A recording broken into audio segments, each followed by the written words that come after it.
We work with the best people here. And so things are being fixed as we speak. Greetings and welcome to Carnegie Mellon. Welcome to the International Conference of Outgrowth Studies. My name is Neely. I guess I'm your host, and I'm so thrilled to welcome everyone to the Kresge Recital Hall. We were telling, there was some people rehearsing on the stage a little bit earlier today, and they were talking about, it's so nice to be in this building, and I said this whole complex, this whole building, the College of Fine Arts building, was part of the original concept of our campus. Andrew Carnegie, who is Carnegie of Carnegie Mellon, when he built this campus plan, the College of Fine Arts was in the original plan. It's one of the original buildings, 1903. And so he had a say in this pillar and in that wood, and you can't see it, but if you can get in here when the lights are different, above the proscenium here, written in French, it says, "Where inspiration takes flight." And I think of that every time I come in here. I love this theater, and I'm so thrilled to welcome you all. I've already spoken longer than I was supposed to, so I'm going to tell you a couple very quick things, and I'm going to hand it over to my dear friend and colleague, John Habron-James. I wanted to let everybody know, first of all, I just want to say again, welcome. If you have questions, and I'm sure you probably do, you can always, at all the breaks, the registration table should have somebody at it. You can also look for me. You can look for any of my student helpers, the organizing committee. They're all wearing black t-shirts with a Carnegie Mellon Dalcroze Training Center emblem on the side. And so if you see anybody wearing those black t-shirts, they will either know the answer or will have a good idea how to find out the answer to anything you're asking. Two of the people who are around a lot with those t-shirts is Carlos, our videographer, and Charlie, our photographer. So if you see people with equipment in and out of the different events, know that they're on payroll. We ask them to be here. They're doing their very best to not get in the way, but they also have been charged with documenting every single thing that happens. So if you are presenting and you are thinking to yourself, this is not a space for pictures or for video, all you have to do is just ask them and they'll find another space. If you feel that anybody gets a little too close, you can always just wave them off. But they're here to help us make a good record, and so now you know who they are. The schedule that you, I believe, have already started to look at is very full. There are 102 presentations over these 3.5 days. I did the math, and I'm pretty sure that if you tried your best, the most you're going to get to live is 40, which means there's 80 other things you're not going to get to be in the room with live. The good news is we're doing our best to record everything, and everybody who's registered for the conference will have access to those recordings for 45 days after the conference closes. So pick your schedule, get to as many things as you can. If you arrive at a room and it seems pretty full, then I'd like you to do your best to think, well, maybe I could go to just the next presentation over that maybe is a little less full. You all will have access to see all the things you missed through the recordings. We purposely didn't have you all sign up for different rooms, and then close it. But when you get to the room, especially if you get there a little bit late and you think, wow, that room looks pretty full, there's probably 4 other rooms happening at the same time, also with amazing things going on in each of them. So I hope that you will find your way to all the different rooms. We're in 2 different buildings.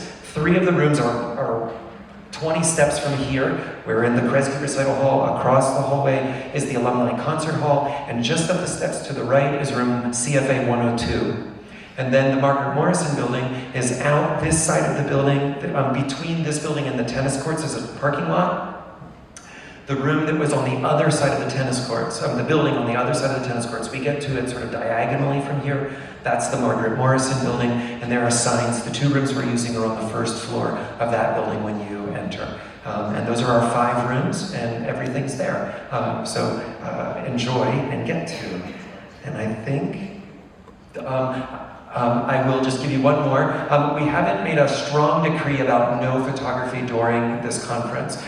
For the academic sessions, where there's people sharing their slides and telling you, sharing their papers with you, I personally think it's quite acceptable for you to take a picture unless they've asked you not to. So at the beginning of those, the presenters who have sensitive information, they're going to make statements about we're not photographing during this session.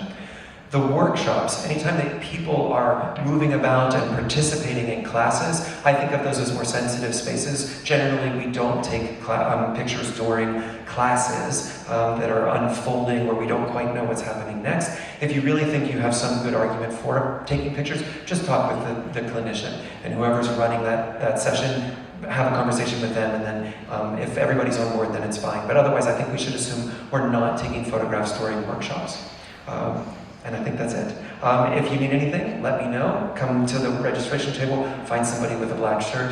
I'm so excited to have everybody here. I'm extra excited to get to introduce to you the chair, the original, the founding chair of the International Conference of Dalcroze Studies, our good friend and mentor, John Habron-James.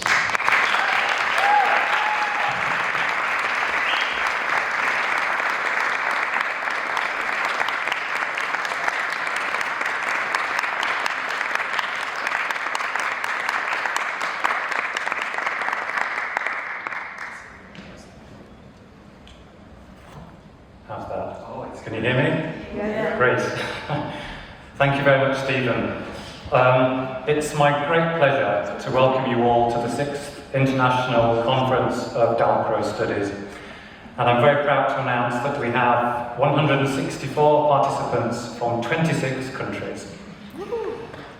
I extend a special welcome to our keynotes, David Buley, Tonya Smith, Beatrice Ilari, and Meredith Monk.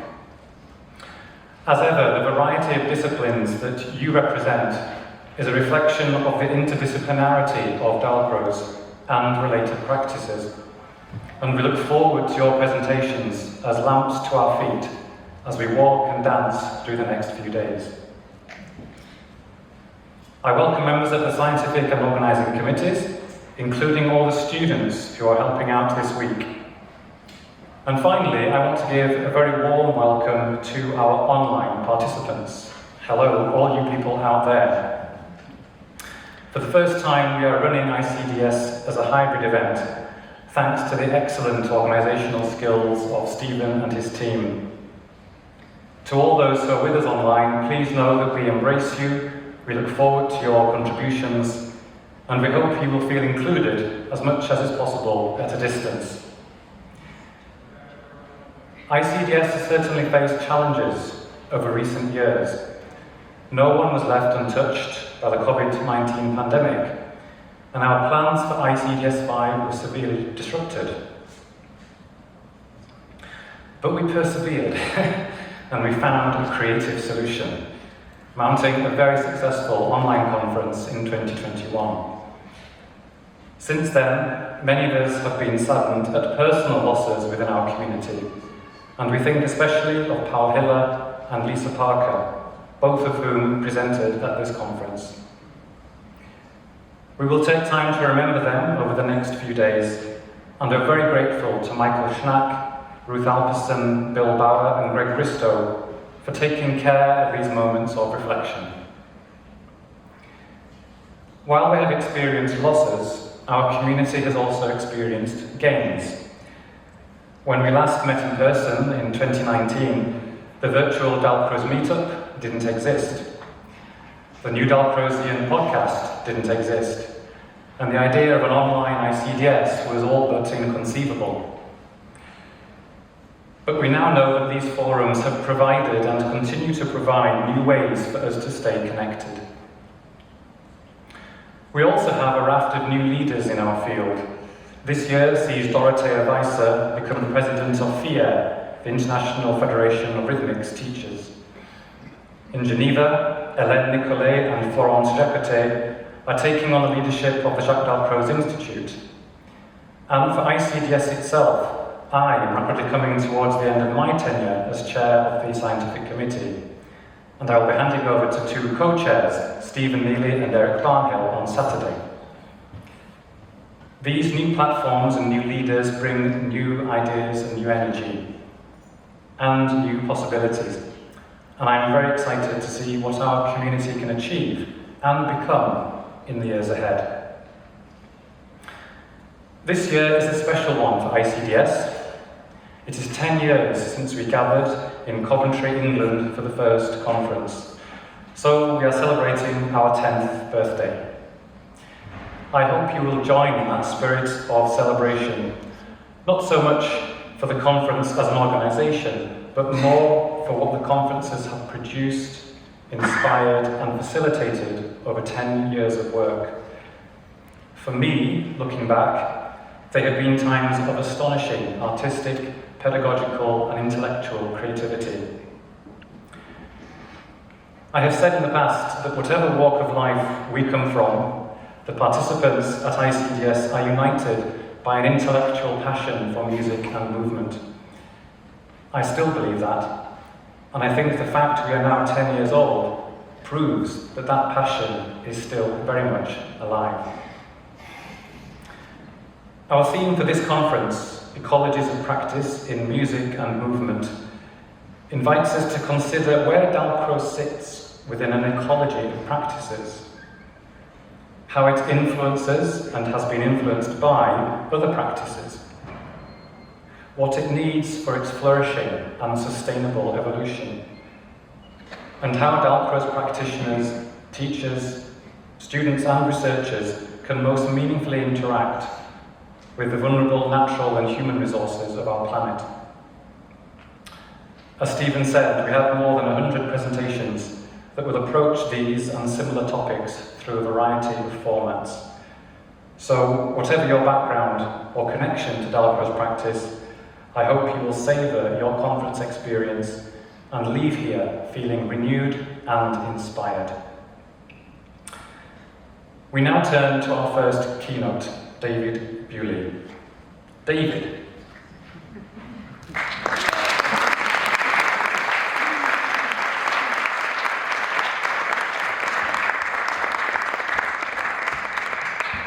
David is Associate Professor of Music Education in the Faculty of Education at Memorial University in St John's, Newfoundland and Labrador. He is also the Music Director at St Mary's Anglican Church in St John's and the Artistic Director of Coastal Sounds Community Choir. A graduate of the University of King's College and St Mary's University in Halifax, Nova Scotia, David holds graduate degrees in choral conducting, sacred music, liturgical studies, and musicology. He also holds a professional certificate and is a licensed candidate in Dalcroze rhythmics. With a deep interest in music and education in and through community, David is a recipient of the Rainbow District School Board's Joan Mantle Music Trust Community Award, as well as the Sudbury Community Builders Award of Excellence. He is currently involved in a variety of community partnerships, including the Lullaby Project, the HMP Phoenix Garden Project, and the Shirk-funded project Community Music in Coastal Labrador. After David's presentation, there will be some time for questions, and he will also be our first guest. He will be our guest at our first talkback session tomorrow, which takes place 10:30 till 12. In this building, in room 102, where those who are interested in what David has to say this evening can spend more time discussing his ideas with him. So please make a note of that if you would like to continue the discussions with David in more depth. David's presentation is entitled, "And Suddenly a Tree, Roots and Roots of Practice." Please join me in welcoming him.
This picture is where I am most connected.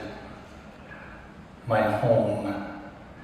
This is the most easterly harbor, mouth, and the oldest city in North America, the city of St. John's, Newfoundland and Labrador, where I live.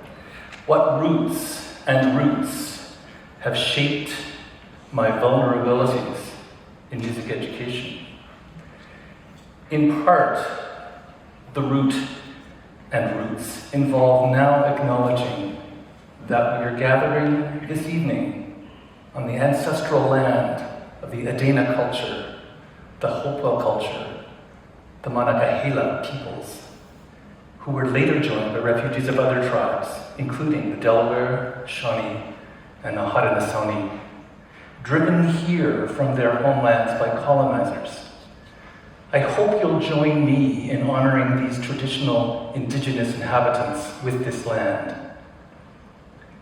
in their unique and enduring relationships with this land, upholding their place and their historic connection. We offer respect to their elders and to their past, present and future people, community and culture. While we cannot change the past, we can commit to the enormous work ahead for each of us in healing hurt and sorrow of all who are impacted by schooling and colonization. There is much to do as we reflect on our place of power and privilege and recognize our power to be proponents of change while walking with continued gratitude for the gifts of nature, along with ongoing respect, care, and honoring of this beautiful land, of each other, and of future generations. And suddenly a tree, roots and roots of practice. I will speak of roots, underpinnings, and that which feeds and sustains, and roots, pathways. Surprise, wonder, exploration, curiosity. How might journeys through place and time affect practice in music education? I stand here as a relatively late in life arrival to the Dalcroze world. 12 years ago next week, on a beautiful summer morning, I found myself walking down Jarvis Street in Toronto, listening to polyphonic birdsong, valiantly transcending the thrum of traffic. Mid-morning sun warmed my skin, odors of bagels and coffee wafted from various shops. Sidewalk dandelions were vibrant with color in remarkable contrast to the grays and browns of pavement and cement and brick buildings. The city soundscape offered a rhythmic accompaniment to my brisk walk toward my destination, and being slightly nervous and not being much of a breakfast person, I was forcing myself to consume a banana as sustenance for what might lie ahead. That banana tasted okay, not entirely fresh, but sort of giving promise of a better future someday. Maybe it was all a good metaphor. I was slightly nervously heading to that Canadian National Ballet School building, slowly peeling away my skin of worry, not fully sure what to expect. But I was excited about the promise of being able, finally, to learn more about Dalcroze rhythmics. Many places in our lives are liminal. They are thresholds or doorways or openings, places often imbued with wonder or worry, maybe weariness or even wariness. We pass through them in that liminal state, in a state of becoming, of intrigue.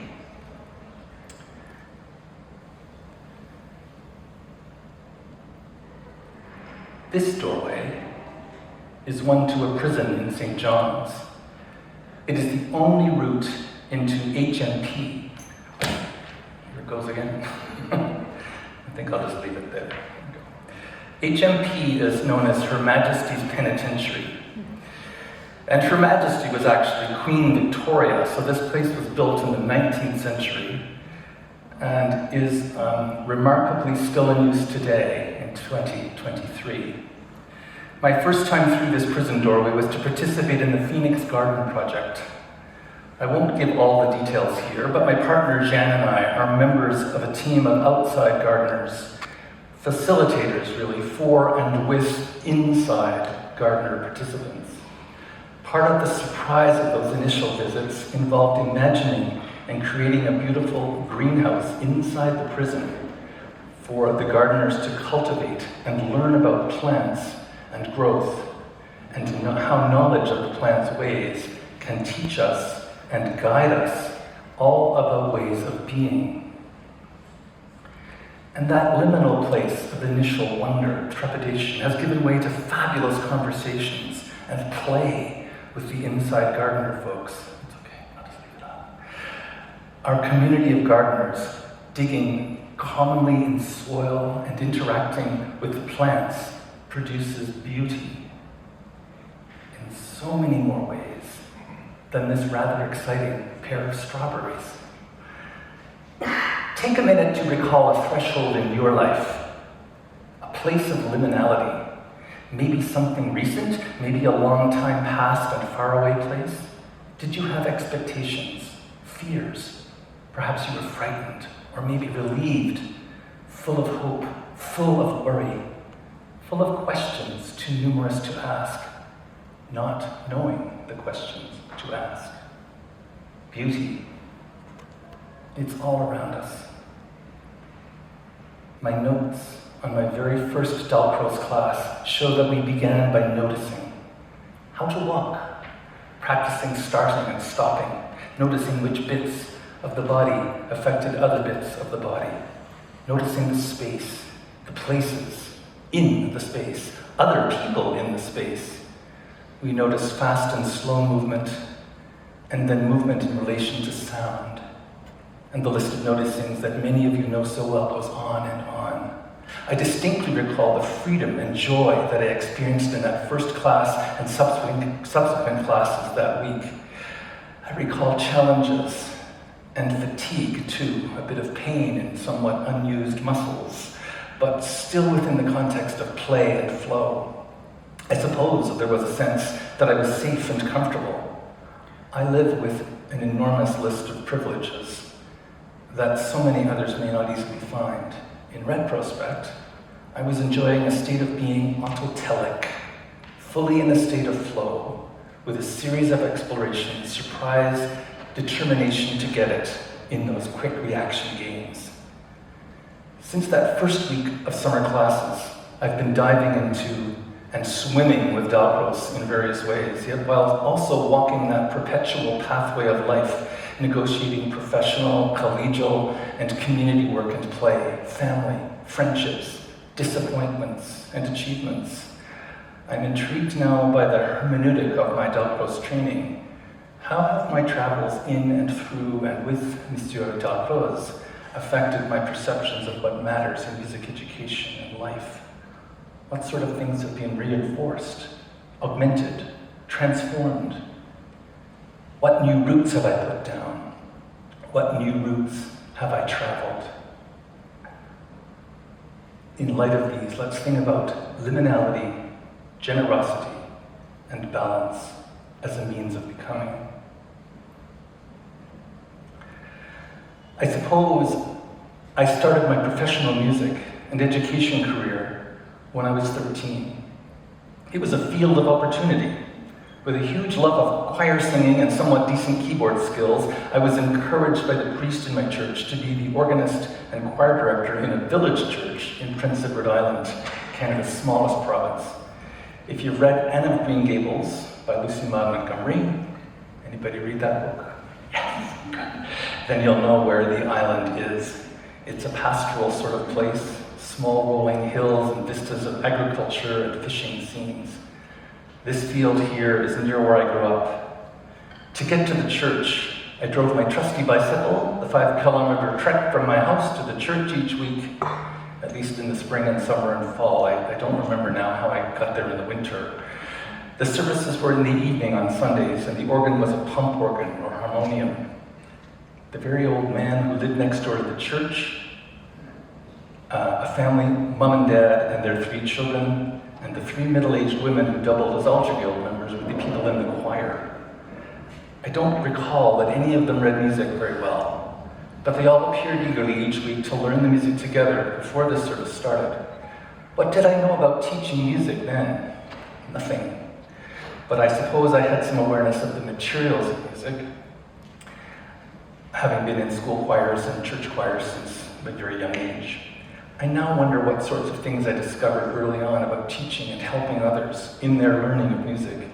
Patience comes to mind, and organization of time. That job also initiated in me a curiosity. How might I do this? Over 3 summers, when I was 12, 13, and 14, I was privileged to be able to attend a residential music camp at Mount Allison University, which is another neighboring province of New Brunswick. This was a whole week of playing the violin in an orchestra and sectional sessions plus individual practice. It was a blissful time because in my violin classes at home, there were only 3 of us in the class, whereas here I got to play in a full orchestra and play some really exciting music. Peter Warlock's Caperel Suite is seared in my mind from that time. We also sang in a choir as part of the week. And in the 2nd and 3rd years of this camp, the organizers added a daily session class called Comprehensive Musicianship. In those sessions, we were led in a series of games and chants, and that incorporated body percussion, call and answer types of games, improvisation, generally having fun. We used our names and local place names to generate rhythm patterns, and then created sequences of those patterns that had repetitions and variations, contrasts, layers of sound, and the list goes on. The leader of these sessions was a very handsome, energetic fellow with a very strong southern US accent.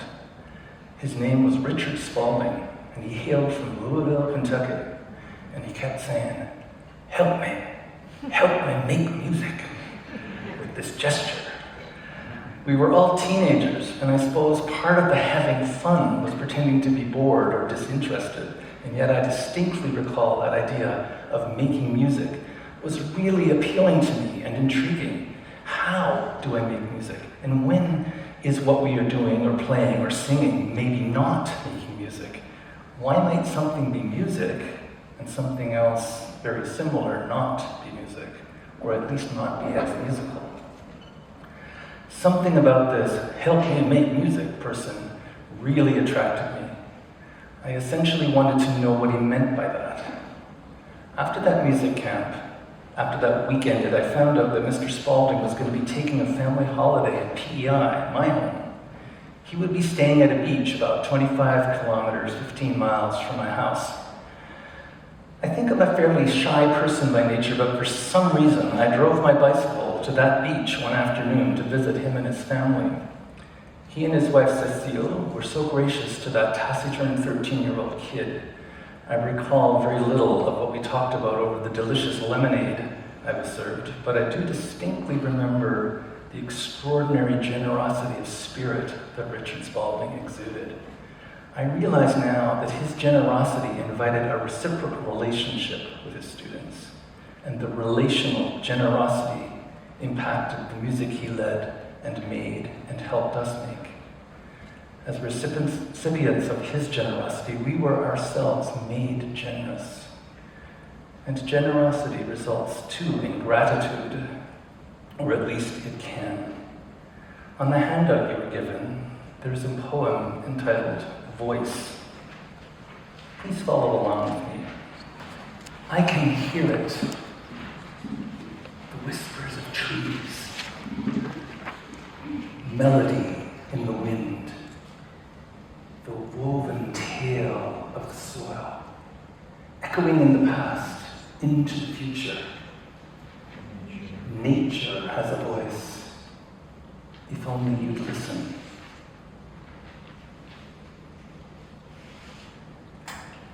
There is a piece of music that happens in R. Murray Schafer's The Enchanted Forest. In that production, the audience follows a group of children through the woods at night as they are looking for their friend, a young girl, Ariane, who is lost in the woods somewhere. Place yourself in a dense forest and walk through it in total darkness. I've done this a few times, and frankly, the journey can be rather disorienting and terrifying. The soundscape is full and vibrant, and sounds are coming from various sources. We don't always know how far away. And you begin to imagine there are creatures, sometimes threatening ones, roaming around in the area.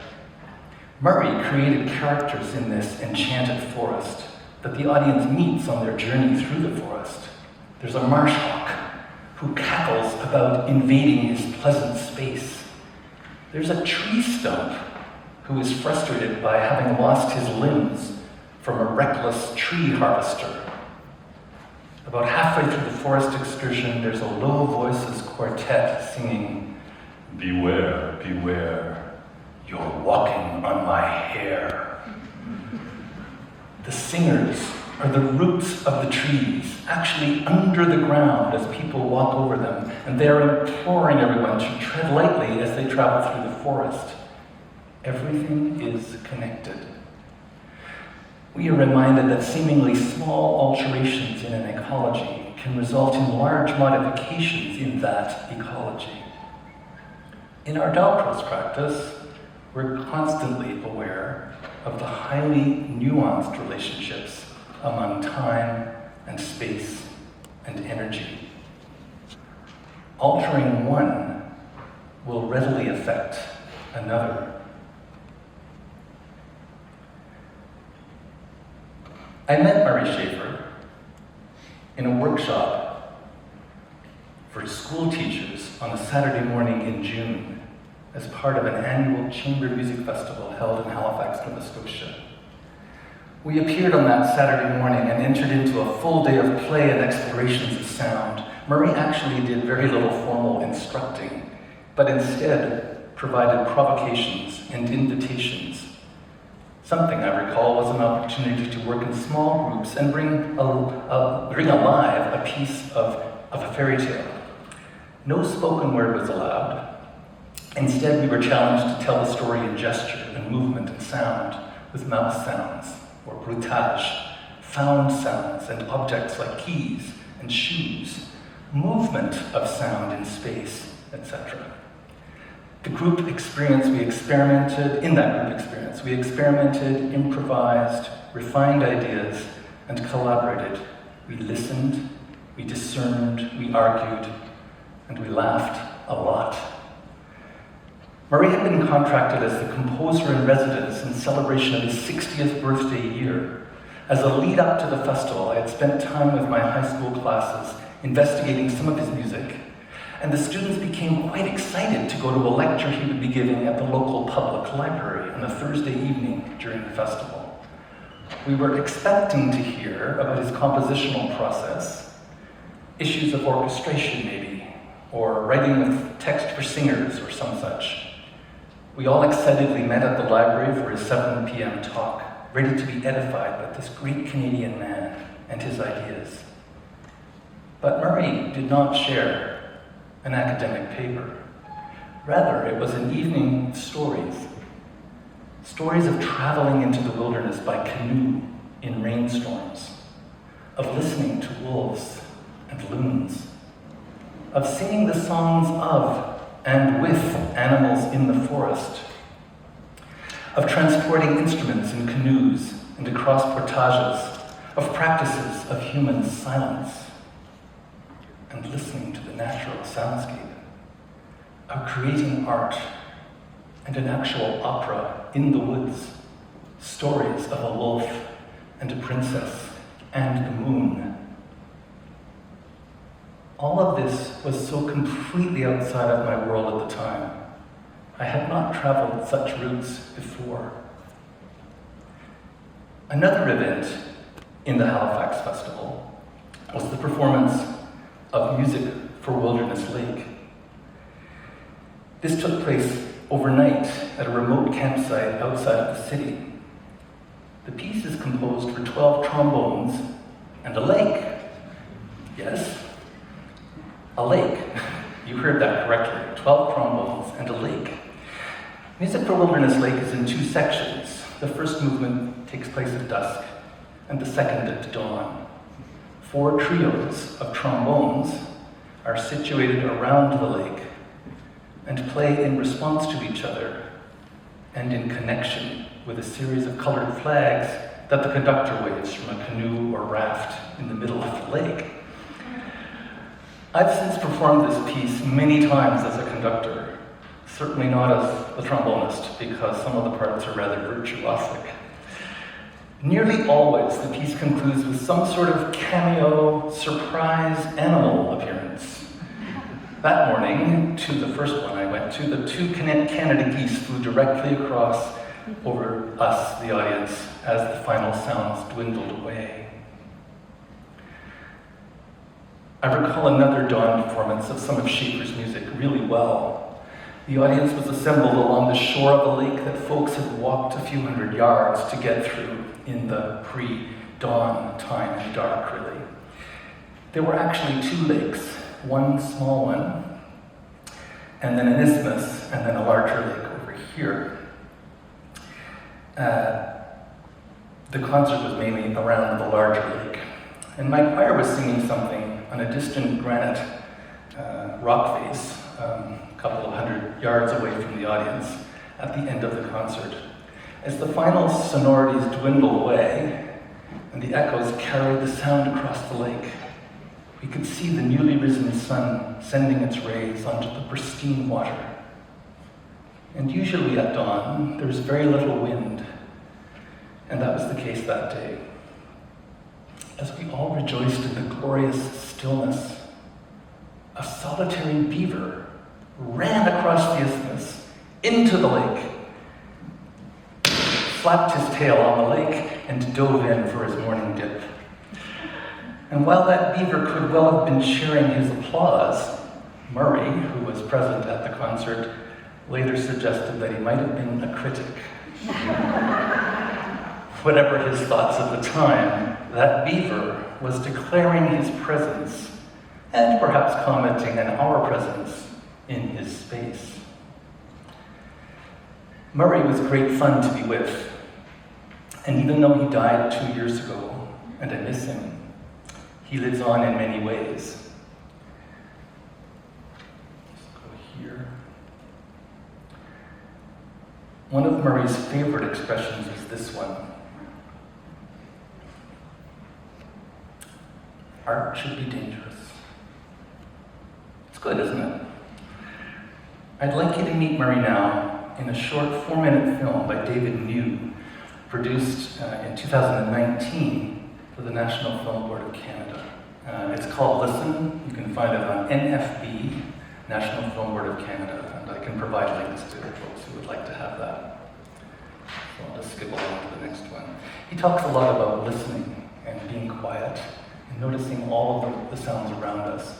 And Murray worked a lot on the idea of soundscape and reminding ourselves to not lose track of all of the sounds that we might be losing in our world. So that word soundscape comes from some work he's done.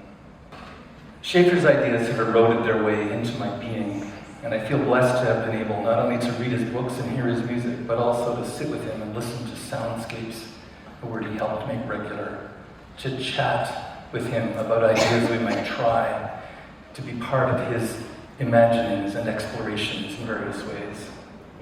I've been able to lead and direct his music in small concert pieces as well as large music theater works, and I'm honored to have been called a collaborator by him, a word that perhaps implies something nefarious or a bit edgy or even rebellious.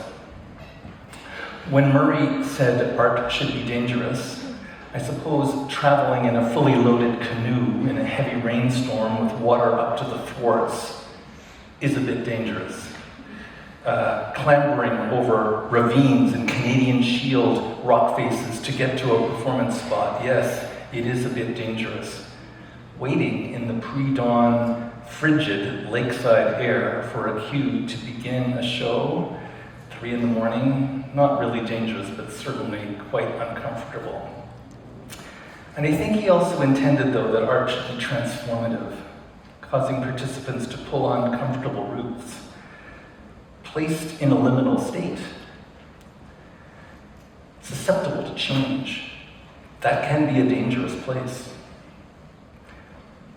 Murray also said, teach on the edge of peril, which I think means to be ready for anything that might happen in a class, open to noticing what is occurring and being ready to modify or completely alter what is happening. Dalcroze's pedagogy suggests similar readiness, I think. I think I'm ahead of myself here, but that's fine. We'll get to that in a bit, so be patient. I actually began my doctoral studies just as my times with Murray's life were winding away.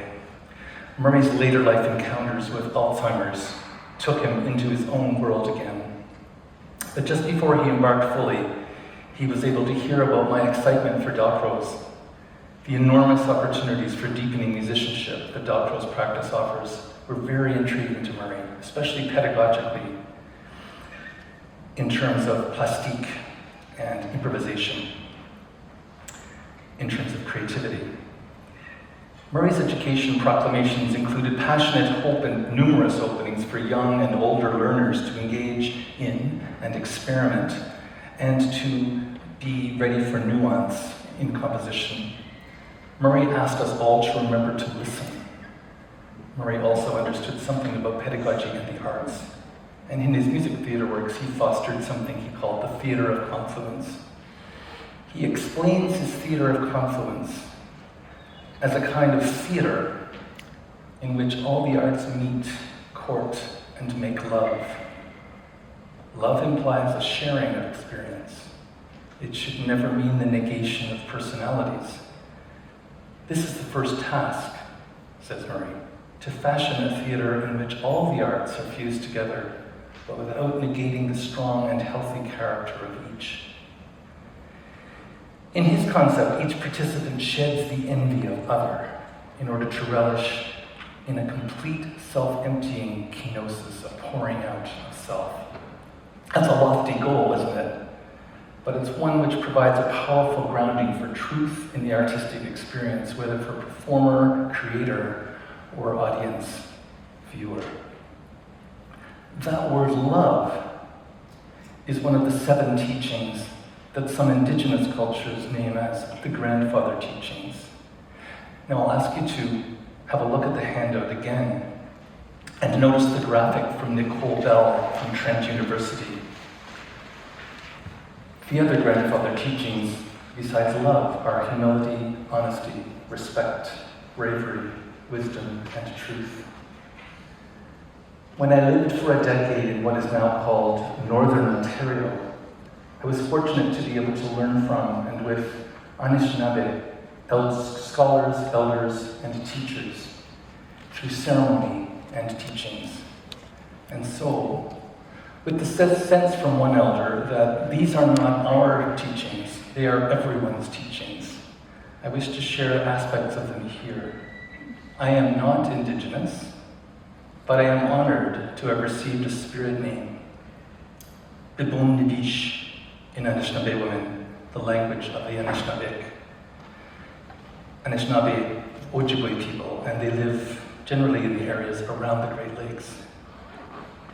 To carry a spirit name means being able to live and move through the world while considering its meaning within the various challenges and joys of living. Bibum Nidish means winter leaf, and I've been blessed to carry that meaning and consider how its meaning guides me in my daily travels. The 7 grandfather teachings are life instructions that provide guidance for keeping and sustaining a balanced life.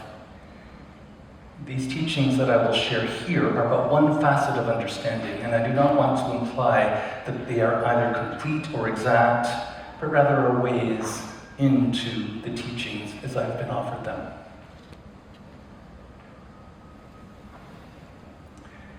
In the cycle of the sun, in the east as it rises, in our early lives, we begin and can continue to move in a spirit of humility.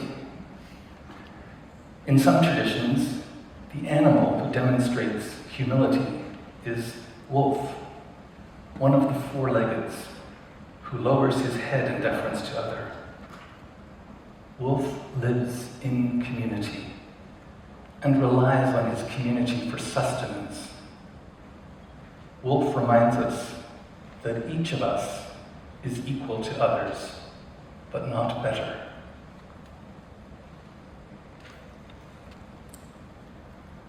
In the south, where the sun is highest and warmest, we notice ourselves in relationship to the warmth of the southern sun. This is our youth time, and it is good to live in honesty, to be honest with self, accepting of who one is. When we can be honest with ourselves, it is easier to be honest with others. For some, the raven is the one who accepts himself as he is and understands how to use his gifts in a good way. Raven doesn't seek power or beauty or speed. Raven uses what he has been given to live and to grow. Look to the west and into the setting sun. The buffalo is one who offers every part of his being for the sustenance of others, not because the buffalo is of lesser value, but because the buffalo understands the needs and balance of others in creation. The buffalo represents respect. To have respect is to honor all creation.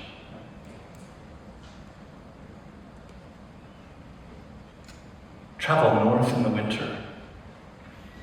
Consider the winters of life. Hair has turned whiter, or perhaps in my case has disappeared. Much has been learned about living a good life, and yet it takes bravery or courage to take the decisions needed to do so. We can look to Makwa, the bear, who has the courage to do anything needed to protect her young family if they are threatened.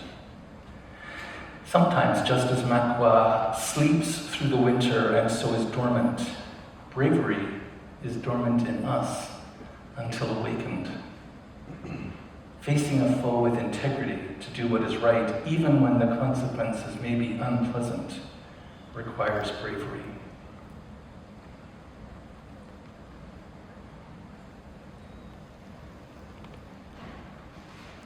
To cherish knowledge is to have wisdom.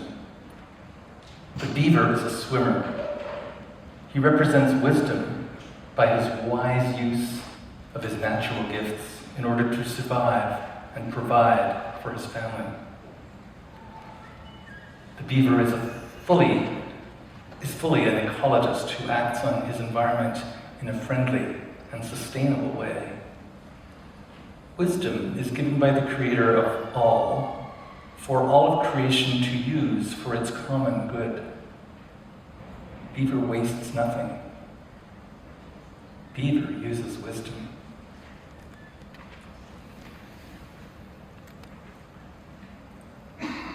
Everything comes from Mother Earth, and everything returns to Mother Earth. In Mother Earth, look for truth, and truth is found in spirit. As Mother Earth was created on the back of the turtle, look to the turtle to understand truth. Mikwadesi, the turtle, is slow-moving and enduring, stable and strong. The journeys of Mikwadesi, the turtle, are as important as her destinations.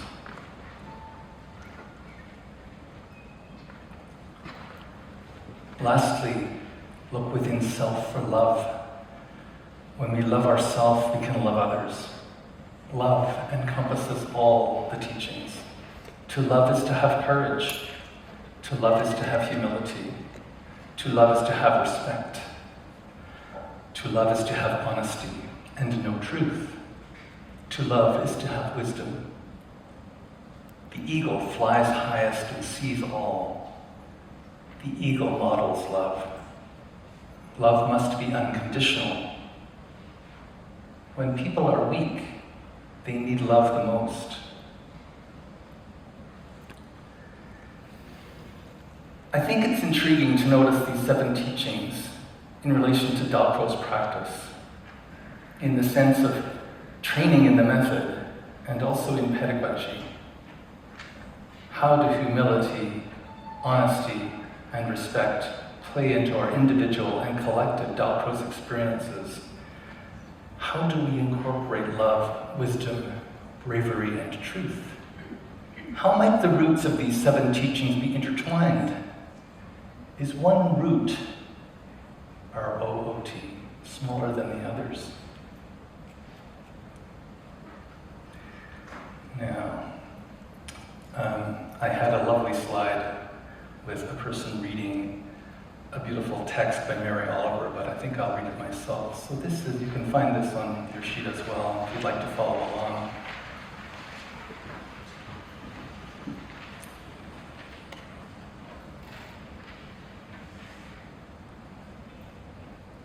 Don't think it's going to work. Just pause it there. When I am among the trees, especially the willows and the honey locust, equally the beech, the oaks, and the pines, they give off such hints of gladness. I would almost say that they save me, and daily. I am so distant from the hope of myself, in which I have goodness and discernment, and never hurry through the world, but walk slowly and bow often. Around me, the trees stir in their leaves and call out, "Stay a while." The light flows from their branches, and they call again. It's simple, they say. And you too have come into the world to do this, to go easy, to be filled with light, and to shine.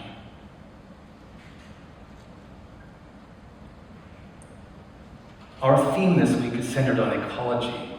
Ecologies of practice in music and in movement.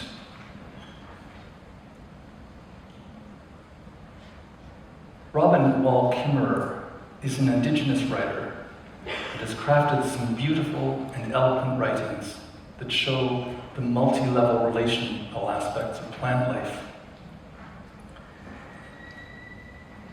Balance and interdependency are features of her messages, and this erupts from ways in which living things respond to each other and grow out of those responses. Sound familiar? I commend this book, Braiding Sweetgrass, and here is one quotation from any 100 I might have wanted to share this evening. Robin Wall Kimmerer says, "Plants tell their stories, not by what they say, but by what they do. What if you were a teacher but had no voice to speak your knowledge? What if you had no language at all, and that there was something you needed to say? Wouldn't you dance it? Wouldn't you act it out? Wouldn't your every movement tell the story? In time, you would become so eloquent that just to gaze upon you would reveal it all. And so it is with these silent green lives. A sculpture is just a piece of rock with topography hammered out and chiseled in. But that piece of rock can open your heart in a way that makes you different for having seen it. It brings its message without a single word. Not everyone will get it though. The language of stone is difficult. Rock mumbles.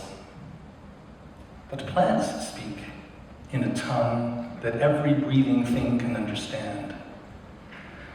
Plants teach in a universal language, food.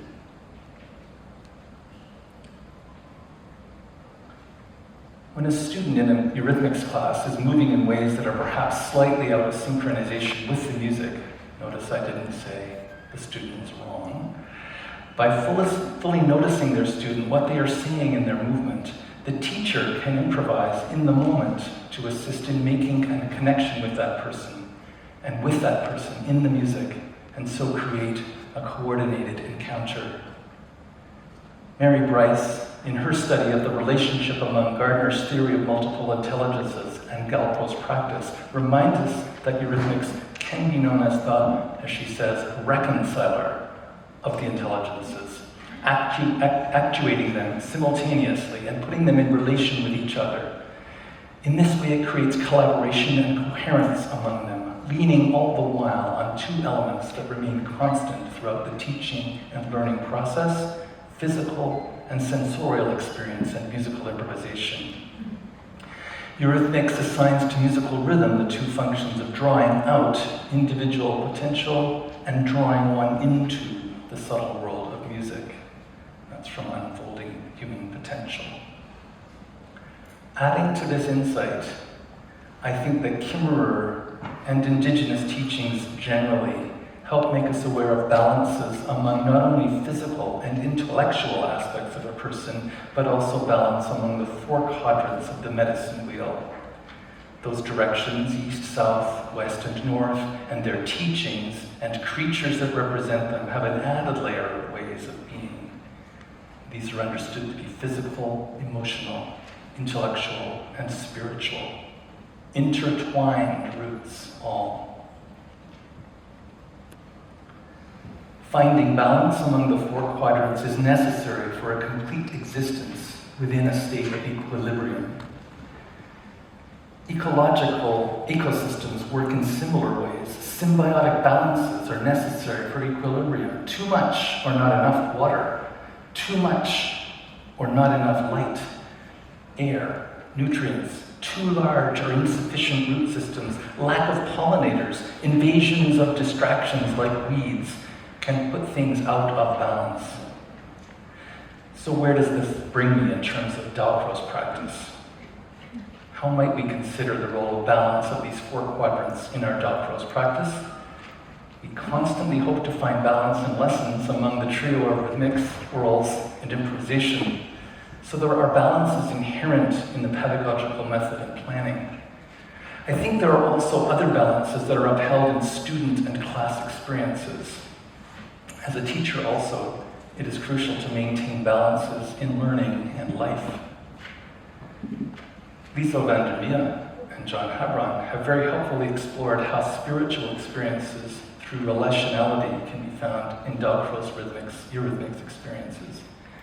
They suggest that spiritual experiences may occur when participants can connect to self, others, the environment, and the sacred being something set apart, nurtured, loved, enjoyed, respected, or even given autotelic importance.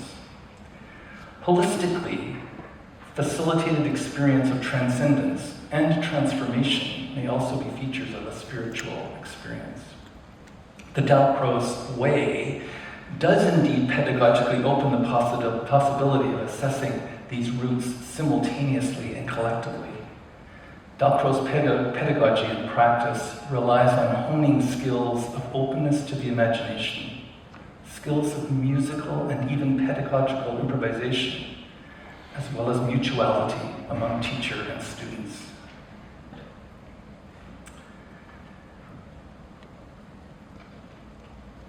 Richard Spalding, that lovely fellow from Louisville, who I was so attracted to as a teenager, wrote to me earlier this year.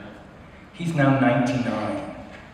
He still performs every Tuesday afternoon a little concert for the people in the residence where he lives, and practices Chopin, Bach, and Beethoven. Wonderful human. This is one of the sentences in the letter earlier in the year. The more we bring of everyday life into our classrooms, the more we become real rather than teachers. Talk and turn to the person beside you for 2 minutes. Where do you bring your everyday life into teaching?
Let's return to that prison in St. John's momentarily.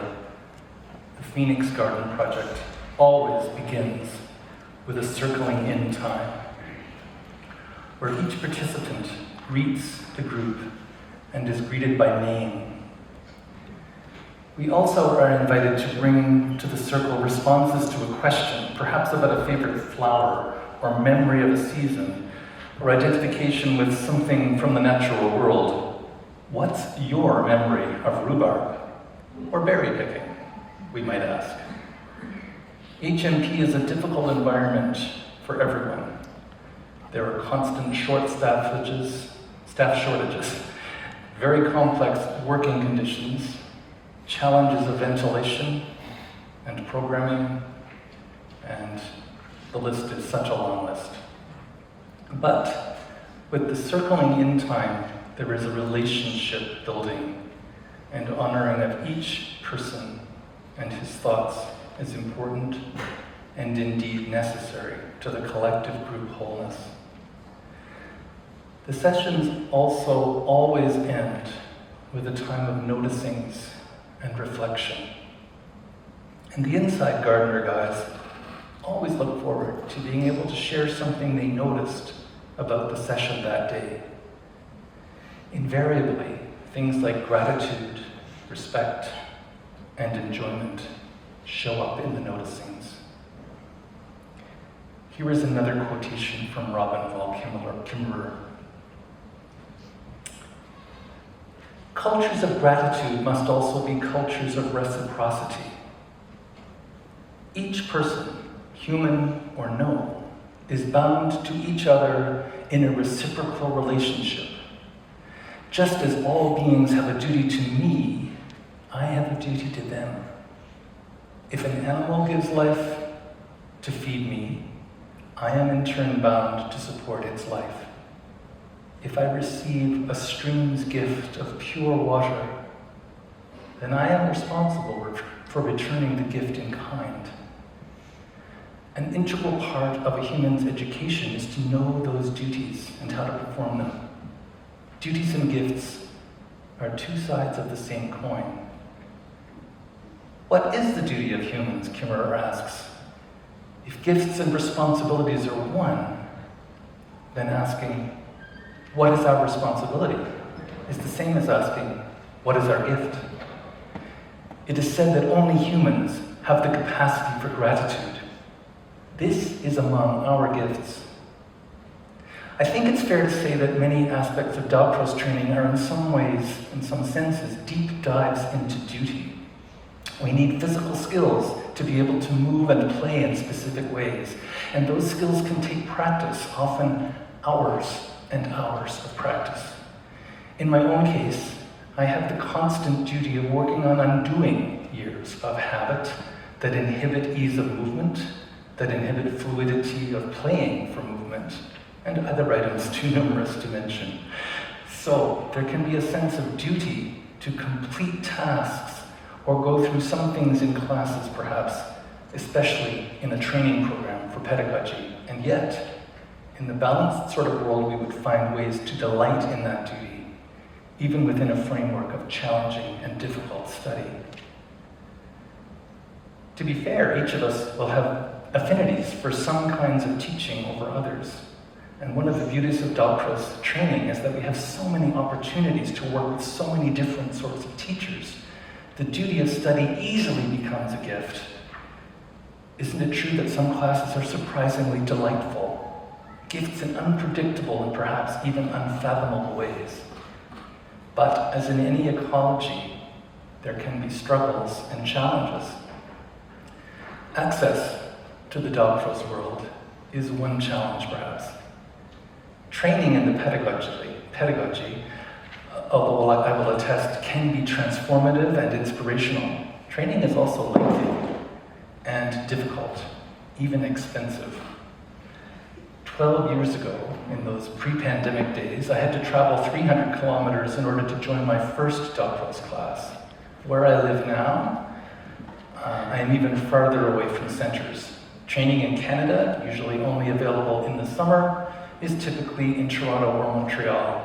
and those cities are over 2,000 kilometers away from Newfoundland and Labrador. So access for many means often lengthy travel, arranging accommodation, substitutes for jobs, as well as rearranging home and family and partner life. It's extremely difficult to go over every other weekend for training. So access has been challenging. And then the Doubtful world found itself in a revolution of sorts after March 2020. The pandemic meant we couldn't get together for classes at all. And so, thanks to our well-rehearsed skills in improvisation, we improvised. Remarkable things like the virtual Doubtful network and Doubtful UK's Zoom Cafe bubbled up, and so now it's possible to learn from and with Doubtfulians all over the world. And hello out there to those who are joining through live streaming tonight. If the pre-pandemic Doubtful world was somewhat isolated, the post-pandemic options are at least virtually and perhaps vitally connected. I've been thrilled to have classes and information sessions and conferences and discussions in real time and in recorded observations, and also could study directly with teachers hundreds or thousands of miles away, and sometimes even with other fellow students at equal distances away from each other or our teacher. And that's been a positive change in terms of access. New routes of connections, indeed. And yet again, in light of the balance of ecology, is there danger of losses of aspects of Doubtful's practice? Obviously, analyzing movement in real time and reacting as a teacher, improviser, has significant drawbacks in a virtual experience, and group performance can be very challenging too. But equally, the sorts of innovative ideas that teachers have explored have mitigated against the seeming lack of spontaneity. But the thing I'm particularly curious about is the spiritual dimension of Doubtful's practice in a virtual world. Creating space for and noticing whether a participant's spiritual aspect of a class is being addressed may be something to consider and question in our practice. As a licensed candidate and now working through the series of requisite exams of the Doubtful's license process, I want to circle back around to that first Doubtful's class I had 12 years ago. As I mentioned, I was thrilled to be there. I flitted, I ran, I worked hard too, but always enjoyably. Has that been the case in every Doubtful's class since? Well, the answer in so many classes is yes. The more honest answer is, alas, not always. And I think what happens is that there is an enormous potential for this autotelic excitement and flow to be diminished in relation to preparation for exams. Exams are really an important feature of our Doubtful's practice because we are practicing and working with people in ways that truly matter. Much like we wouldn't want a medical professional operating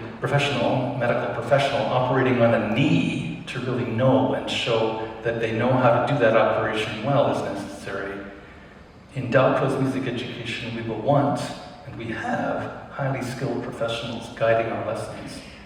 Consequently, the course plan and syllabi have as their focus full preparations for the eventual exams that will be needed for candidates to show what they know. And yet, can the preparations for those better maintain the equilibrium and balance of emotional, intellectual, physical, and spiritual aspects that I've been speaking of? Can we as Doubtfulians find good ways for future Doubtful professionals to show their understanding of the practice and pedagogy? All of the joyous roots of Doubtful's practice. Conferences like the one we have before us will surely help in discovering those roots. So deep gratitude to the organizers of this feast we are about to experience. I'd like to end my talk with my dear friend Richard, who also wrote in that letter earlier this year. We teachers need always to be exploring rather than teaching as we have in the past. So let's go exploring this week. Find some liminal spaces, some balances, some new roots, both kinds. I'm grateful for your curiosity to be here this evening. I'm grateful to the academic committee for asking me to do this. I'm grateful for those early invitations to make music. I'm grateful for generosity of spirit, for patience, for wisdom of teachers, many of whom are here in this room, for fellow musicians in classes. I'm grateful for friends and conversations in passing and in depth. I'm grateful for my own students, whose patience with my experiments continue to help me enormously. I'm grateful for Jan and for my other family members in their support of my roots. I'm grateful for creation, for trees, for roots, for Monsieur Jacques, for those roots of learning and practices of love and generosity. Thank you.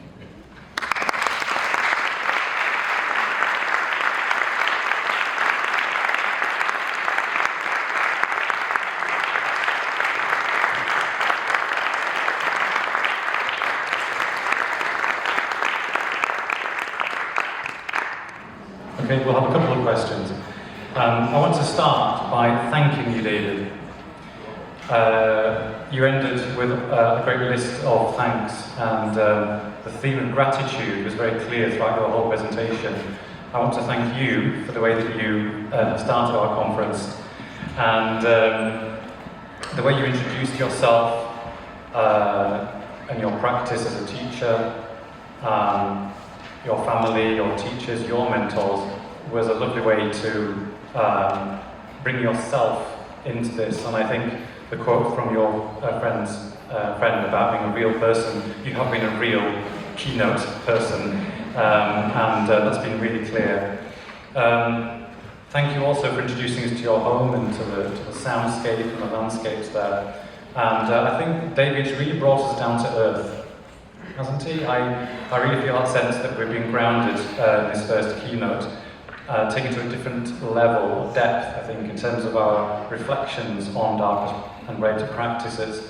You've challenged us to think very deeply about what we are doing and studying, so I'm very grateful for that. And I'm also grateful that you acknowledge the challenges that you face, because that's really important. That's really important as well, for us to bring those to light. Is there anybody who'd like to ask David the questions now? Thank you very much, David. I haven't said hello yet, but I'm slightly frustrated that I won't be at the talk tomorrow. It's at the same time as your thing. I'm slightly frustrated that I can't go to your thing tomorrow.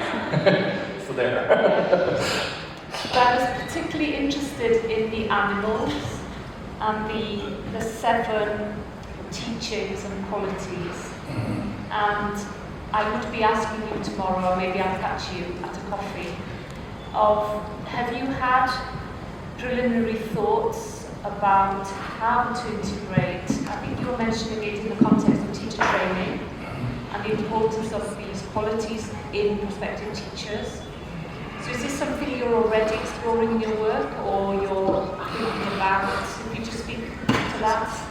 So everyone's asked David to reflect a little bit more on I think they were called the grandfather teachings, these 7 virtues or character strengths which each associated with an animal. To what extent is David already thinking about putting those into practice in his teaching, and how that might have a particular role in teacher training? Thank you, Becca. And there'll be a complex answer, so I'm happy to chat. I might sort of contextualize this a bit. In Canada, we are working very significantly and diligently, and I think it would be fair to say, in response to a history we have of residential schooling for Indigenous children. That was not a good thing, and it was essentially a campaign fostered by the government and upheld by people who ran the schools, which tended to be church divisions, in trying to eradicate Indigenous culture from children. And so, in response to a huge exploration of the challenges that offers for our country, we have 94 calls to action for for truth and reconciliation, which we're trying to work very hard to, each of us, I would say, trying to find ways to do that in a good way. And part of that is in terms of schooling for all our children in Canada now, and in a sense, rewriting history to include the histories of Indigenous peoples as they understand them. And so, in a sense, it's finding a way to understand, or at least appreciate, and be aware of the worldview of everyone in the country. So part of that is the 7 teachings, and in terms of teacher training and work in a school of education, faculty of education, we are hopeful to help each student pre-service teacher live through and understand something of those teachings so that they can bring those into their own practice in the future. That's a really very simplistic explanation of something that's a lot more complex. So I'll think about a way to answer that more fully, but I think that would say yes, the answer is we would want to use this is the wrong word, but incorporate those teachings into our practice, into our way of being as teachers. And I find there's a lovely relationship between those teachings and Dalrose practice, so I think which is sort of there already. I don't know if that answers your question or not, but we can keep chatting. And please come tomorrow if you want to talk about that. Okay, I think that's probably the right moment to draw this first keynote session to a close. I think we'd all like to thank David once again for a really inspiring start to the conference. And